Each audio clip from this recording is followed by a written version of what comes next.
তোমাকে কিভাবে ভুলে যাব? তুমি তো আমার হৃদয়ে সে মায়ায় জড়ানো ভালোবাসা, যাকে ভুলে যেতে গেলে মনে হয় বুকের ভেতরটা ভেঙে চুরমার হয়ে যাচ্ছে।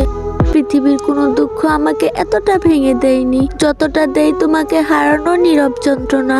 এই যন্ত্রণা আমার হাঁটু ভেঙে দিয়েছে, আমার দাঁড়ানোর শক্তিটুকুও নেই এখন। চাইলে কি ভুলে যাওয়া যায়? তোমার স্পর্শ, তোমার শব্দ, তোমার উপস্থিতি সবে এখনো আমার ভেতরে আগুন হয়ে জ্বলছে।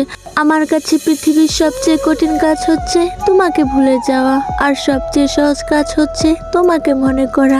তুমি চাইলে আমাকে ভুলে যেতে পারো, মুছে ফেলতে পারো আমার অস্তিত্ব, তোমার সেই সাহস আছে। কিন্তু আমি পারি না, তোমাকে ছাড়া নিজেকে কল্পনাও করতে পারি না। তুমি আমার হবে এটা হয়তো অসম্ভব, কিন্তু তুমি আমার না এটা মানতে পারাটাও অসম্ভব। সবশেষে একটা কথা বলবো, তোমার প্রতি আমার অনুভূতি মারা যায়নি, এখনো বেঁচে আছে, আর সারা জীবন বেঁচে থাকবে প্রতিটা মুহূর্তে।